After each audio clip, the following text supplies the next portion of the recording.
My name is Tim, and welcome to this list of things that my wife Sherry and I have learned in slow travel during our retirement. This installment is a little bit different than others in that it will explore a question rather than a location.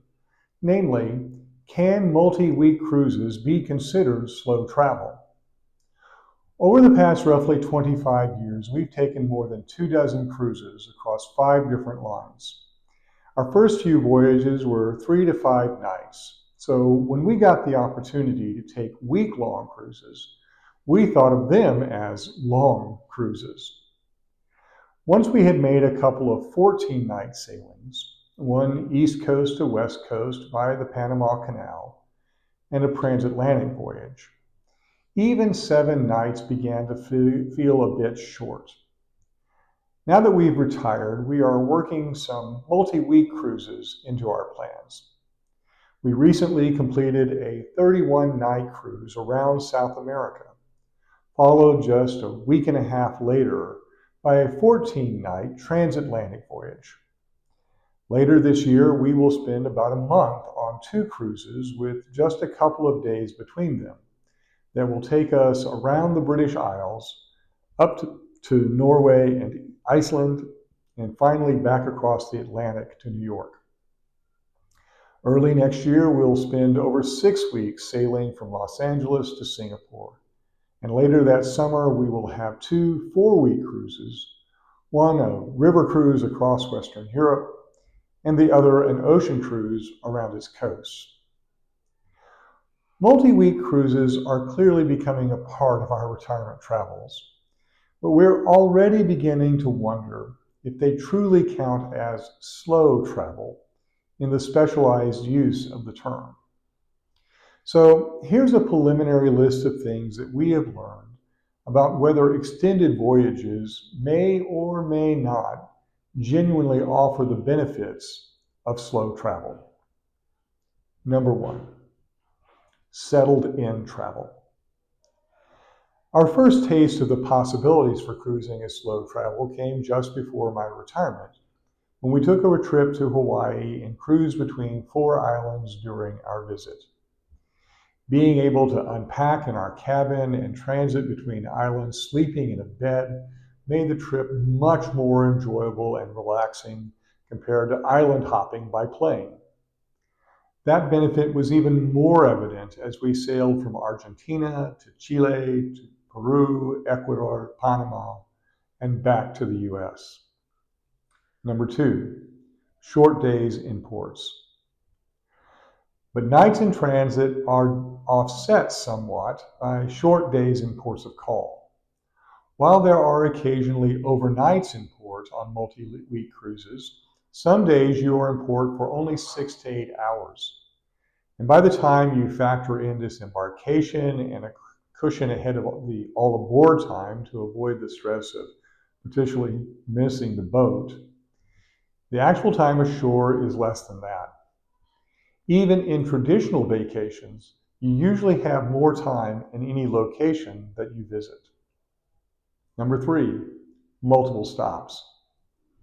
It is the hassles of traveling in your vacation rather than simply to your vacation that so often lead to vacations exploring a single location. Sure, there is the tradition of the family road trip, but that is often paired with the proverbial need for a vacation following your vacation. Seeing one Mexican city is not seeing them all, and cruises make it much easier to see Cabo San Lucas, Mazatlan, and Puerto Vallarta in the same trip. And multi-week cruises can easily increase the number of ports visited to a dozen or more. Number 4, the tourist bubble. But once again, those short port times make it difficult to see much of these port cities, especially outside their tourist bubbles. It can be important to keep expectations in check. We have come to think of ports of call not as once-in-a-lifetime visits, but as location scouting for places in a region we would like to return for an extended stay.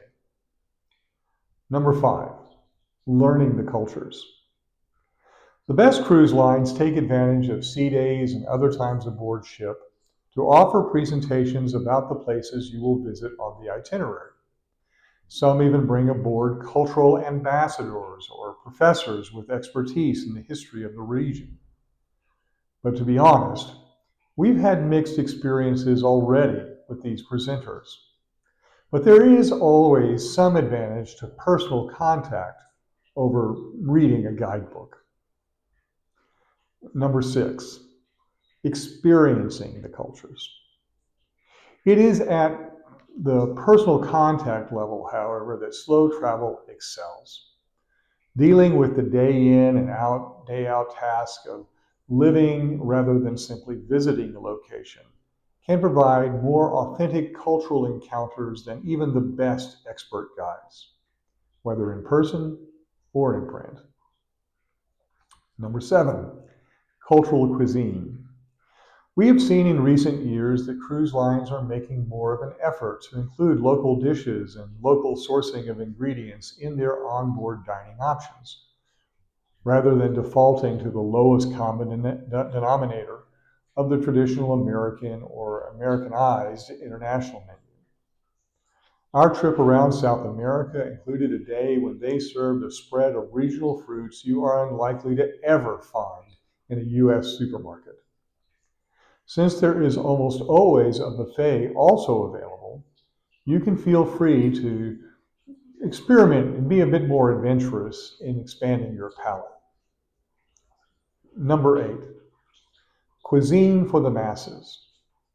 But of course, any cuisine prepared for thousands of diners is going to differ from even the recipes followed by the busiest of restaurants, to say nothing of small, family-run establishments that may be genuinely close to homemade. Even while ashore, there can be the debate about whether to eat in a local restaurant when you've already paid for the meal back on the ship. When you are somewhere for weeks, you can truly eat like the locals. Number 9, uniform of the day. Clothing can present two challenges in multi-week cruising that differ from other models of slow travel. The first challenge arises when you leave, before you leave, when you are packing for the trip. Even a 3 to 4 month trip to a single region will usually at most overlap 2 seasons, narrowing the range of clothing needs. However, if the itinerary for even a 4-week cruise is primarily along a north-south route, you can easily need 3 seasons of attire. Second, whatever you pack for these durations is going to need to be laundered. The options aboard cruise ships are more limited and more expensive than those on land. Consequently, one of the most coveted tier status perks offered by some cruise lines is free laundry service, but it takes a lot of points to get there. Number 10, the possibility of flexibility. Another benefit of slow travel compared to traditional vacations is that it has the potential for much greater flexibility. Is there inclement weather today? Exchange today's outdoor plans with tomorrow's indoor ones. Need a day just to recharge or do that laundry that we just mentioned. Museum will still be there tomorrow or next week. But on cruise ships, even some onboard activities or entertainments are one time only. And of course, you usually have only the single port day to accomplish whatever you're going to do in that city, no matter how good or bad the weather. Taken on balance, then, we would probably say that multi-week cruises are more like traditional vacations than slow travel, just much longer than usual American vacations. That being said, they continue to be part of our slow travel plans for at least the next couple of years. We enjoy cruising, and we are finding longer repositioning cruises to be great ways to get from one region of the globe to another, or to sample regions we haven't previously had opportunity to visit. Multi-week cruising has its own benefits, but they're not quite the same as those of slow travel.